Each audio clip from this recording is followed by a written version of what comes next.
Most people sit around waiting for that perfect spark of motivation to hit them like lightning before they finally get up and do the work they know they need to do. They wait for the mood to strike, the stars to align, or the feeling of inspiration to magically show up and push them into action. But here's the truth: motivation is unreliable. Motivation is a fleeting emotion. It's not something you can depend on. One day you feel like doing the work, the next day you don't, and if your life is built on waiting for motivation, then your progress, your success, and your growth will always be inconsistent. That's why the only real strategy to beat procrastination and move forward is this: action beats motivation every single time. Think about it. How many times have you woken up in the morning, looked at your to-do list, and told yourself, I'll start when I feel ready? Hours go by, and you're still scrolling, still distracting yourself, still convincing yourself that somehow later will be better. Later never comes. And even if it does, the pressure is higher, the stress is heavier, and the resistance is stronger. The task hasn't disappeared, it has just grown bigger in your mind. That's what procrastination does. It magnifies the size of the problem while shrinking your belief in your ability to do it. Well, the only way out of that trap is to stop relying on the feeling of motivation and start relying on the act of movement. Here's the secret: motivation doesn't create action. Action creates motivation. When you move, when you start, when you take even the tiniest step, something powerful happens. You generate energy, you build momentum, you shift your focus from fear to progress. Suddenly, what felt impossible 5 minutes ago starts to feel manageable. The resistance begins to fade, and the pride of doing starts to replace the dread of delaying. Well, this is why action must always come before motivation. You cannot think your way into the mood. You must act your way into it. Consider how this plays out in real life. Imagine someone who wants to get in shape but keeps putting off exercise because they don't feel motivated. They wait for the right day, the right playlist, the right burst of inspiration. Weeks pass and nothing happens. Now compare that to someone who says, I'll just put on my shoes and walk for 5 minutes. That 5 minutes turns into 10, 10 into 20, and before they know it, they've completed a workout. Which person makes progress? Not the one waiting for motivation, but the one who simply takes action, no matter how small. The simple act of starting changes everything. This principle applies to every part of life. Writing a report, studying for an exam, building a business, cleaning your home, having that difficult conversation, all of it becomes easier once you start. The anticipation is often scarier than the reality. When you sit in your head thinking about how big, how hard, or how unpleasant something will be, you paralyze yourself. But the moment you move, the moment you begin, the weight starts to lift. That's why the gap between thinking and doing is the most dangerous place you can live. Close that gap with immediate action, and you'll break the cycle of procrastination. And here's another truth people don't want to face: the feeling of resistance doesn't go away with more time. It goes away with action. Waiting makes it worse. Action makes it lighter. If you train yourself to act first, even in the smallest way, you'll stop giving power to excuses. You'll stop letting your brain talk you out of doing what you know is right. You'll start to trust yourself. You'll start to see that you don't need motivation to succeed. You need movement. That shift in thinking is life-changing because it means you are no longer at the mercy of your moods. You are in control now. Let's dig deeper into why this works. Your brain is wired for comfort. Its job is to keep you safe, to avoid risk, to resist discomfort. That's why it always comes up with reasons to delay, postpone, or wait for a better moment. But your brain also learns through action. When you push past that hesitation, your brain gets evidence that you can handle it. That evidence builds confidence. Confidence builds momentum. And momentum creates the feeling of motivation you were waiting for in the first place. But notice the order. It starts with action, not with waiting to feel inspired. The people who get ahead in life aren't the ones who feel motivated every day. They're the ones who act despite how they feel. They don't wait for the right conditions, they create them. They don't sit around hoping for energy, they build it through movement. They understand that showing up and starting is half the battle, and once you're in motion, the rest takes care of itself. That's why action is the antidote to procrastination. Action is what separates the dreamers from the doers, the talkers from the achievers, the ones who wish from the ones who win. The next time you catch yourself waiting for motivation, remind yourself of this simple truth: motivation will not save you, action will. The smallest step is infinitely more powerful than the biggest intention. You don't need to run a marathon today. You just need to put on your shoes and take the first step. You don't need to finish the entire project. You just need to open the document and write one sentence. You don't need to transform your whole life in a single day. You just need to begin. Because once you begin, everything changes. Once you act, the excuses shrink, the resistance fades, and the momentum grows. And that is why action will always beat motivation every single time. Procrastination isn't just about being lazy or not having enough willpower. It's much deeper than that. It's a habit loop. And like every habit, procrastination has a trigger, a behavior, and a reward. The trigger might be stress, fear, overwhelm, or even boredom. The behavior is delaying, choosing to scroll on your phone, watch one more episode, or convince yourself that you'll start tomorrow, and the reward is temporary relief. For a brief moment, you escape the discomfort of facing that task. Your brain feels good because it avoided stress. But what happens next? The guilt creeps in, the task still waits for you, and the cycle repeats itself. That's the habit loop of delay, and the only way to break free from procrastination is to interrupt that loop. When you understand this cycle, you stop blaming yourself and start seeing procrastination for what it really is, an automatic response that has been trained into your brain. Think about how habits work. You don't consciously decide to bite your nails or tap your foot or check your phone every 5 minutes. You just do it. Procrastination works the same way. The moment you feel discomfort, your brain reaches for the fastest way to escape it. And because you've practiced escaping through delay, it becomes your default setting. That's why it feels so automatic and so hard to change. But the good news is habits can be reprogrammed. And procrastination can be rewired. The first step to interrupting the habit loop of delay is awareness. You have to catch yourself in the act. Pay attention to the moments when you feel the urge to put something off. Maybe it's when you sit down to work and suddenly feel the urge to check your email. Maybe it's when you open a blank page to write and suddenly feel too tired to think. Maybe it's when you think about going to the gym and suddenly decide to reorganize your closet instead. Well, those are not random choices. Those are your brain's automatic ways of escaping discomfort. If you can name the trigger, you gain the power to stop the behavior before it takes over. Once you're aware of the trigger, the second step is to pause and disrupt the cycle. That means creating a small, conscious interruption between the trigger and the behavior. You need a pattern breaker, something that stops your brain from going on autopilot. For example, the moment you feel the urge to delay, stand up, take a deep breath and count backward. Or say out loud, this is just resistance, not reality. These small acts create a mental gap. And in that gap, you have the power to choose differently. You no longer have to fall into the same loop of avoidance. You can redirect yourself toward action. The third step is replacing the old behavior with a new one. Remember, your brain isn't just trying to make you lazy. It's trying to protect you from stress. That means you need to give it a new strategy for handling discomfort. Instead of scrolling when you feel overwhelmed, you could decide to do just 1 minute of the task. Instead of telling yourself you'll start later, you can choose to write down the tiniest first step and do it immediately. Instead of seeking comfort through distraction, you train your brain to find comfort in progress. The reward then shifts from temporary relief to lasting pride. That's how you rewire the loop. You teach your brain that action, not avoidance, is the better reward. Here's an example.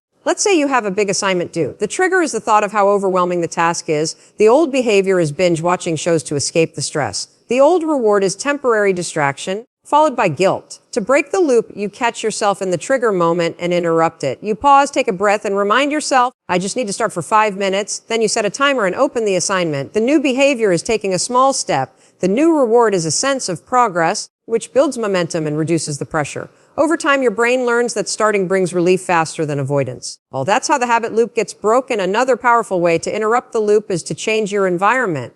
Triggers don't just come from inside you. They also come from what's around you. If your desk is cluttered with distractions, your brain will grab onto them as excuses. If your phone is within reach, you'll default to checking it the moment work feels uncomfortable. By changing your environment, putting your phone in another room, cleaning your workspace, preparing your tools in advance, you reduce the number of triggers that activate your habit of delay. Environment shapes behavior, and a better environment makes interruption easier. What's important to understand is that procrastination isn't about avoiding work. It's about avoiding feelings. Fear of failure, fear of judgment, fear of imperfection, or simply the discomfort of effort. That's what your brain is trying to escape when it delays.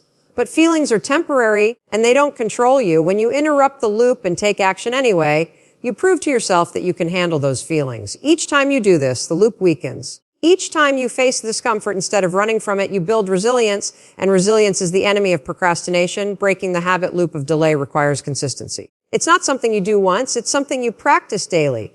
Each time you catch yourself about to procrastinate and choose action instead, you carve a new pathway in your brain. Neuroscience calls this neuroplasticity, the brain's ability to change through repeated behavior. Over time, the new loop becomes stronger, trigger small action, progress, pride. The old loop, trigger, avoidance, distraction, guilt starts to fade. That's why even tiny changes matter. One small action repeated often enough becomes a new habit, and new habits create new results. The truth is, you'll never completely eliminate the urge to procrastinate because discomfort will always be part of life. But you can master how you respond to it. You can stop letting the old loop control you. You can choose to notice the trigger, break the automatic pattern, and replace it with movement. The power isn't in waiting for the urge to disappear. It's in learning to interrupt it. Once you understand that procrastination is just a loop, you stop taking it personally. You stop believing the lie that you're lazy or incapable. You realize you've just been running the same script over and over, And now you get to write a new one. One of the biggest reasons people procrastinate isn't because they don't care about the task or because they lack ambition. It's because the task feels overwhelming. When you look at a big project, a major life change, or even a simple but unpleasant chore, your brain doesn't see the steps. It sees a giant mountain. And when you focus on the size of the mountain, starting feels impossible. That's why so many people get stuck in paralysis by analysis. They think and think, plan and plan, but never take the first step. The way out of this trap is simple but powerful. Level, shrink the task to start the task. When you shrink the task, you take something that feels impossible and reduce it to something so small, so manageable that your brain no longer resists it. Think about this: writing an entire book feels overwhelming, but writing one sentence feels doable. Running a marathon sounds terrifying, but putting on your running shoes sounds easy. Well, cleaning the entire house can feel exhausting, but picking up just one object takes seconds. The shift happens in your brain when the task no longer feels like a threat. By shrinking it, you trick your brain into getting started, and once you start, momentum takes over. The truth is, starting is the hardest part. It's not the work itself that keeps you stuck, it's the thought of the work. The longer you sit and think about it, the bigger it grows in your mind. Your imagination magnifies the difficulty, exaggerates the effort, and convinces you that you're not ready. That's why shrinking the task is so effective. It bypasses the mental drama and gives you a clear entry point. You stop thinking about doing the whole thing and focus on doing one small piece. And when you complete that one small piece, you create a sense of progress. Progress generates momentum, and momentum makes continuing easier than stopping. Consider the 2-minute rule. This simple strategy says if something will take less than 2 minutes, do it immediately. And if a bigger task feels overwhelming, break it down into something that takes just 2 minutes. Want to start exercising? Don't commit to an hour at the gym. Commit to 2 minutes of stretching. Want to read more books? Don't aim for finishing a chapter. Aim for reading 1 page. Want to declutter your home? Don't plan to clean the whole room. Plan to pick up just 1 item. What happens is that 2 minutes turns into more, and before you know it, you've done far more than you expected. But even if you only do the small piece, you've still made progress. And progress always beats standing. This approach also builds confidence. Every time you complete a tiny task, you prove to yourself that you can take action. That proof matters because procrastination often comes from self-doubt. You look at the big picture and think, I can't handle this. But when you shrink the task and finish it, you get evidence that you are capable. That evidence compounds over time, and soon you begin to see yourself as someone who takes action instead of someone who avoids it. That identity shift is what keeps you consistent. You're no longer waiting to feel ready. You're building readiness through repeated small wins. Another reason shrinking the task works is because it reduces the emotional weight attached to it. Think about how often you delay tasks that carry pressure: finishing a report that could affect your job, studying for an exam that determines your grade, or having a conversation that could change a relationship. The stakes feel high, so the fear of failure keeps you stuck. But when you shrink the task, you reduce the pressure. Instead of thinking, I need to finish this entire report, you say, I'll just outline the first point. Instead of, I need to ace this exam, you say, I'll just review 1 page of notes. Instead of, I need to solve this relationship problem, you say, I'll just write down what I want to express. The lowered pressure makes it easier to begin, and beginning dissolves the fear. Let's take a practical example. Suppose you need to clean your garage, but it feels like a monumental task. You've been putting it off for months because every time you think about it, you feel exhausted before you even start. To shrink the task, you decide that today you'll only organize 1 box. That's it. Just 1 box. You open the box, sort it, and feel a sense of accomplishment. That sense of accomplishment gives you energy, and suddenly you think, maybe I'll do 1 more. Before you know it, you've tackled 5 boxes, and the garage is starting to look better. All of that progress happened because you shrank the task to something your brain was willing to accept. The beauty of shrinking the task is that it removes perfectionism from the equation. Perfectionism is one of the biggest fuels of procrastination. When you feel like you have to do something perfectly, the fear of messing up keeps you from starting. But when you shrink the task to a small, imperfect action, you remove the pressure to get it all right. You give yourself permission to begin messy, to start small, to make progress instead of waiting for perfection. Over time, those small, imperfect actions add up to massive results. A book is written 1 sentence at a time. A business is built 1 call at a time. A skill is learned 1 practice session at a time. Well, shrinking the task unlocks that process. Shrinking also helps with clarity. Sometimes procrastination isn't about fear, it's about confusion. You don't know where to start, so you don't start at all. By breaking the task down, you create clarity. You don't need to know all the steps, you just need to know the first one. And once you complete the first, the second becomes obvious. It's like driving through fog. You can't see the whole road, but you can see just far enough to move forward. Each step reveals the next, and the journey unfolds as you go. Ultimately, shrinking the task is about lowering the barrier to entry. Your brain resists big, vague, intimidating goals, but it embraces small, clear, doable steps. And once you get moving, the resistance fades. You stop obsessing about how long it will take or how hard it will be, and you focus on what's right in front of you. That shift in focus is everything. It transforms procrastination into progress, stress into action, and doubt into confidence. By shrinking the task, you make starting inevitable, and starting is the gateway to finishing. Most people hear the word discipline and immediately think of restriction, punishment, or something heavy that takes away joy. They think of early mornings they don't want, routines that feel rigid, and rules that cut into their freedom. But the truth is the complete opposite. Discipline is not about taking freedom away. It's the very thing that creates it. Without discipline, you are a prisoner of procrastination, impulses, and distractions. With discipline, you gain control over your time, your energy, and your future. Discipline is not a cage. It is the key. And the sooner you realize this, the sooner you unlock the life you've been craving. Think about what happens when you don't have discipline. You tell yourself you'll start eating better, but then the craving hits and you give in. In the moment, it feels like freedom. You get to eat what you want. But the long-term result is that you feel sluggish, unhealthy, and trapped in a cycle you don't want. You say you'll start working on that project tomorrow, but then tomorrow comes and you put it off again. In the moment, it feels like freedom. You get to avoid discomfort. But the long-term result is guilt, stress, and unfinished goals hanging over your head. Without discipline, your life is run by the path of least resistance. And the path of least resistance always leads to regret. Now look at what happens with discipline. You decide to wake up at a set time each morning, even when you don't feel like it. At first it feels hard, but then your days become predictable. You have more time. You're not rushing or constantly behind. That discipline creates freedom in your schedule. You choose to eat clean most of the time, even when the unhealthy option is tempting. At first it feels restrictive, but soon your body feels lighter, your energy rises, and your confidence grows. That discipline creates freedom in your health. You commit to showing up for your work consistently, even when you're tired or uninspired. At first it feels uncomfortable, but soon you realize you're building skills, finishing projects, and opening opportunities. That discipline creates freedom in your career. The short-term discomfort of discipline unlocks the long-term rewards of freedom. Discipline also frees you from your emotions. Without it, your moods run your life. If you feel tired, you quit. If you feel scared, you back down. If you feel bored, you distract yourself. Your entire existence becomes a reaction to how you feel in the moment. But when you practice discipline, you train yourself to act regardless of mood. You don't wait for motivation or inspiration. You move because you made a decision. That ability to act independent of emotion is what separates people who achieve their goals from those who stay stuck. I will do it whether I feel like it or not. And that choice builds strength that no fleeting feeling can control. One of the biggest lies people believe is that freedom comes from doing whatever you want, whenever you want. But if you live that way, you don't end up free, you end up enslaved. Enslaved to cravings, enslaved to impulses, enslaved to procrastination, enslaved to regret.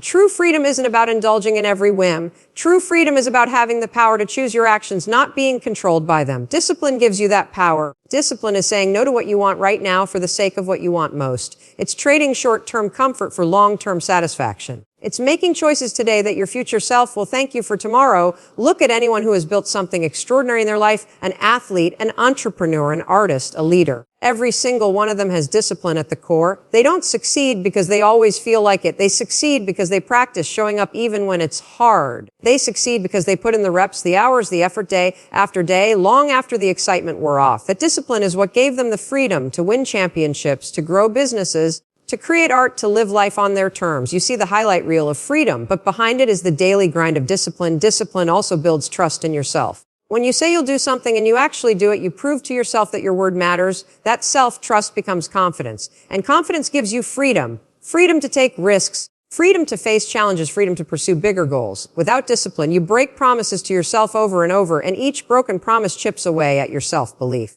You start to doubt yourself, and doubt is its own prison. Discipline breaks that cycle by turning promises into proof. Every time you keep a commitment, you show yourself that you are capable, reliable, and strong. The beauty of discipline is that it compounds. At first, it feels like effort, waking up early, saying no to distractions, doing the work. It feels heavy, but over time, it becomes automatic. It becomes who you are. And when discipline becomes habit, it no longer feels like restriction. It feels like freedom. You don't have to wrestle with yourself over whether you'll work out, whether you'll study, whether you'll stay focused. You just do it. And that automatic consistency frees up your mental energy for bigger things. It frees you from decision fatigue, from wasted time, from the constant battle with yourself. The effort you put in up front creates a smoother, lighter, freer life down the road. Discipline is also contagious. When you practice it in one area, it spills into others. The person who disciplines themselves in fitness finds it easier to be disciplined with money. The person who disciplines themselves in work finds it easier to be disciplined with habits at home. Each victory in discipline strengthens the identity of someone who follows through. And once that identity takes root, you no longer see discipline as something you do. You see it as who you are. And when discipline becomes who you are, freedom becomes what you live in the end. Discipline is the bridge between where you are and where you want to be. It is the silent force that carries you across the gap between intention and execution. It may feel hard in the moment, but it always pays you back in freedom. Freedom of time, freedom of health, freedom of opportunity, freedom of confidence. Discipline costs you comfort today, but it buys you the life you want tomorrow.